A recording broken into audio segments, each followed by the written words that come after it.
in the sense they had gone to work, they had saved the nation in the factories and on the farms. They were not going back either, not to the kitchen and the nursery, even though when the war ended, many of them had been discharged. And of course, veterans' preference in jobs became the law of the land. But nonetheless, the civil rights movement struggled. But those struggles in the post-war era were what changed America the most after the war. In the 1950s, 60s, and 70s, new laws were passed by Congress prohibiting racial discrimination in employment, housing, public accommodation, education, voting. The U.S. Supreme Court finally reversed its previous acceptance of separate but equal in the famous case Brown versus Board of Education. Later, the court upheld the constitutionality of all the civil rights laws that had been passed. Now, women's rights were also addressed by Congress, but much more slowly. Employment discrimination against women was prohibited in the 1960 Civil Rights Act, and educational discrimination was finally prohibited in the 1970s. This is a law that still today is sometimes derided by the athletic contingent. It's called Title IX, the Education Amendments of 1992. But I have to tell you, if it weren't for Title IX, discrimination against women in admission to college and programs would have continued. It's the elimination of discrimination in education that opened the door for women. And women quickly took advantage of their new opportunities and their new legal rights. By the 1980s, there began this long parade of the first woman too. Sandra Day O'Connor, a classmate of mine at Stanford, appointed to the U.S. Supreme Court. Sally Ride, the first astronaut in space. The first woman president of Princeton University, of Harvard University, and our own Michigan State.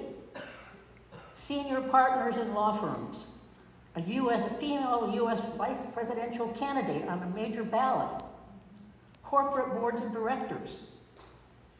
Because of changes in the law, married women could now obtain credit without their husbands signing off to guarantee the debt.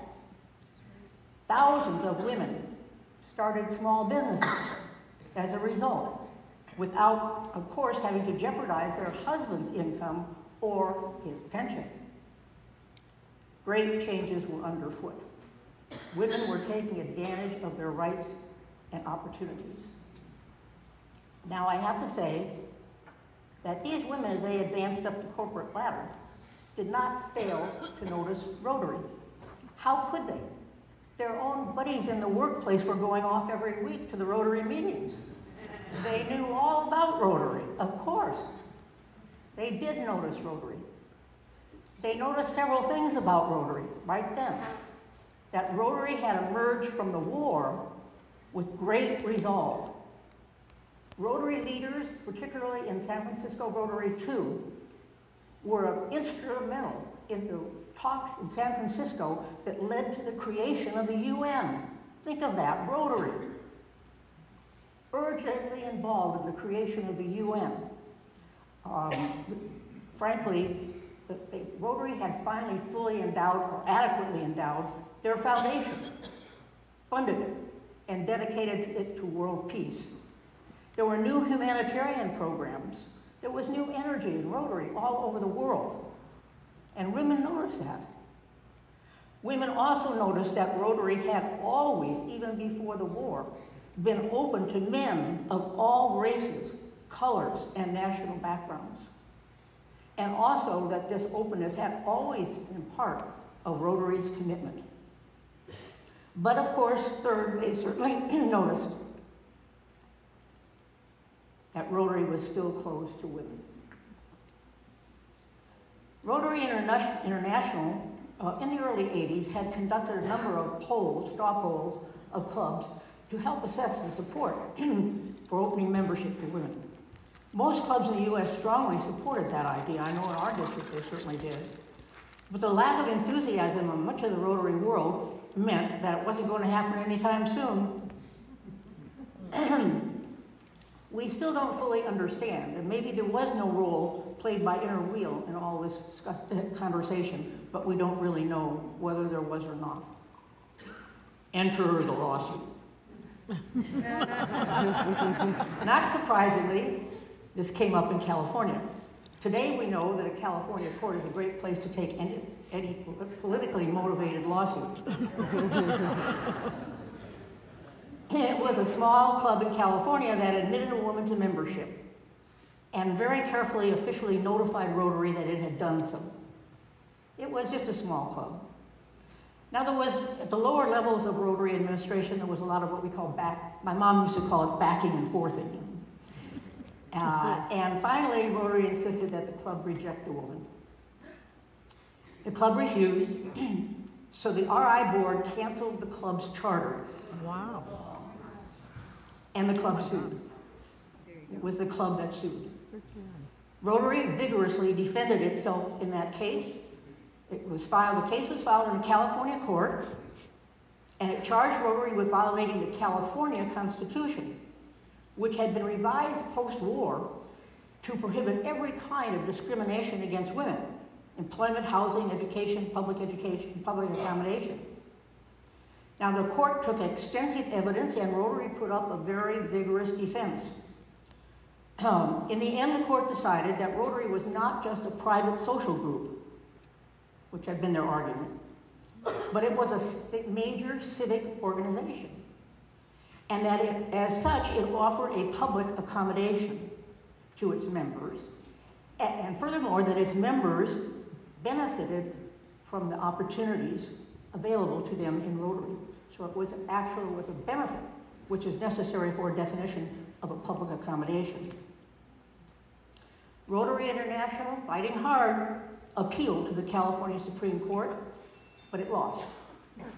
Carried its case to the US Supreme Court and lost again. Now at this point, the RI board could have done a number of things. It could have just lifted the charters of all the clubs in California, closed Rotary in California, shut it down through the whole state.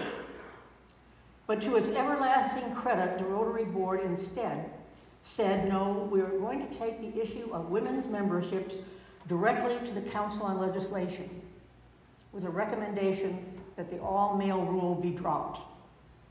In the meantime, before the next council was scheduled to meet, the RI board suspended the male-only rule for all clubs operating in a jurisdiction where that rule was illegal. Now, what club in some other jurisdiction would want to argue that it was not illegal in their state? Who wants to defend a rule that you didn't believe in to begin with? And so Rotary clubs all over America started admitting women right away. Handwriting was on the wall. It was going to happen in every state. Once California does something, it just kind of spreads around the country. And so I was admitted in April of 87, right away, before the Council on Legislation met.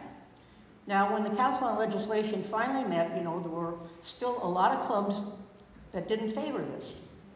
And many of them were arguing for cultural and even in some cases religious objections to such close working relationships with women. But the Rotary Board pressed for a change, saying that there were going to be some clubs where it was illegal to have a male-only rule, and many, many other clubs and districts that simply wanted to admit women.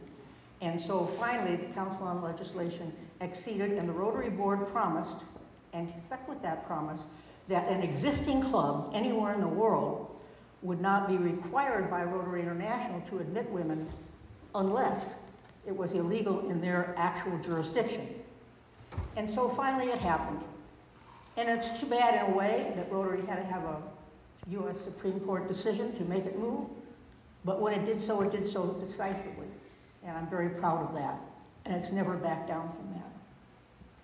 Now, I joined my husband's Rotary Club in April of 1987, becoming the first woman in Ann Arbor to do so. And at that time at the U of M, I was the highest level female administrator, with the exception of the Dean of the School of Nursing. I really enjoyed being a Rotarian. I think you talk to any woman who's Rotarian and they will say the same thing. It frankly changed my life. It really did. It has offered me tremendous opportunities to meet and work with people from all over the world I would never have had a chance to meet and work with. Rotary, by the way, is a wonderfully flexible organization that gives members a chance to follow their passion into so many different avenues of service are open to us. If you have a great idea and are willing to work for it, there will always be some way that it can be accommodated by Rotary. That's the glory of our organization.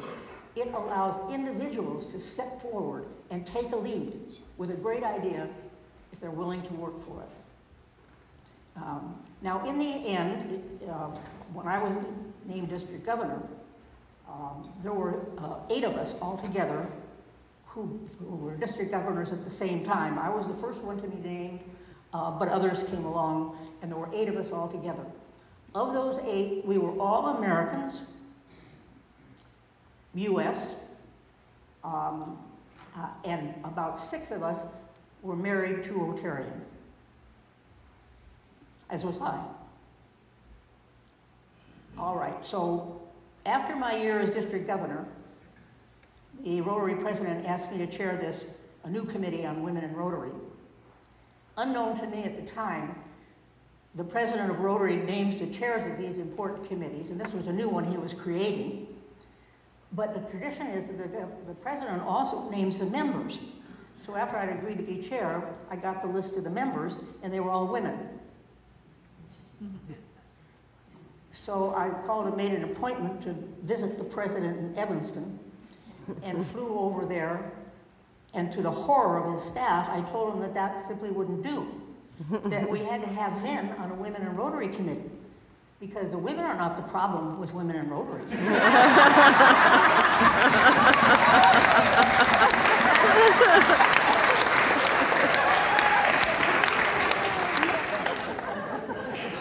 And I actually had the audacity to name a couple of my fellow district governors. And the president agreed, and so we had a mixed gender committee. And it was now 10 years, that was 1997, it was 10 years after women had been admitted to Rotary membership. And our committee sponsored a major survey of all clubs in the Rotary world. And we asked them, did they have women members? What were their plans? What did they think about women in Rotary? And we learned some interesting things. Of course, first of all, that many of the clubs, after 10 years, had already accepted women members. There were many, particularly in Europe, who said, well, they were trying to recruit women members, and others who said, well, they knew they needed to begin working on it, but they hadn't quite started. And of course, there were a few who were quite sure that the club members would never tolerate women members. But here was the big shocker, and not too many people know this. In South America, a number of clubs had sponsored other Rotary clubs which were all female. And you can imagine our committee's response to that. I mean, that is going in absolutely the wrong direction. And so we recommended to the Rotary Board immediately that they create a rule that every newly chartered Rotary club had to have both genders as members unless there was extremely strong justification for not having it. We also recommended that we continue with the rule that the Rotary Board had supported earlier, that we would not require existing clubs to offer membership to women unless it was illegal for them. That seemed a prudent compromise with all the old guys who are they'd rather have their club die than admit women. And if that's what they wanted to do, that was what was going to happen. We recommended that Rotary not actually keep track of the numbers of women. We felt strongly that we were all Rotarians. Just call us Rotarians, don't call us women Rotarians. But there's been some exceptions to that, although the Rotary Board agreed with it at the time. And we also recommended a number of ways that the Rotary International could encourage and help clubs and districts in their efforts. Now, since then, I served on a number of other Rotary and RI zone committees, as you've heard. but I really am truly strongly proud of serving on the committee to implement the Rotary Centers for International Studies in Peace and Conflict Resolution. And I'm very proud of the women who have been chosen, as well as the men who have been chosen for those prestigious fellowships. As you know, most of the fellowships are a 2-year graduate program, fully funded by Rotary, at a school, a very distinguished school somewhere in the world. There's a faculty member who is the Rotary Center Director, who mentors our students, tracks their careers, and helps them arrange for a summer internship where they can do further research. These are research-based degrees, and they help us understand, as we heard yesterday, how important it is to understand the effects of what we're trying to do in the world. Now, since I was governor, our district has had 4 more women governors, and will soon have another in Jane McManus. So how are the district clubs doing?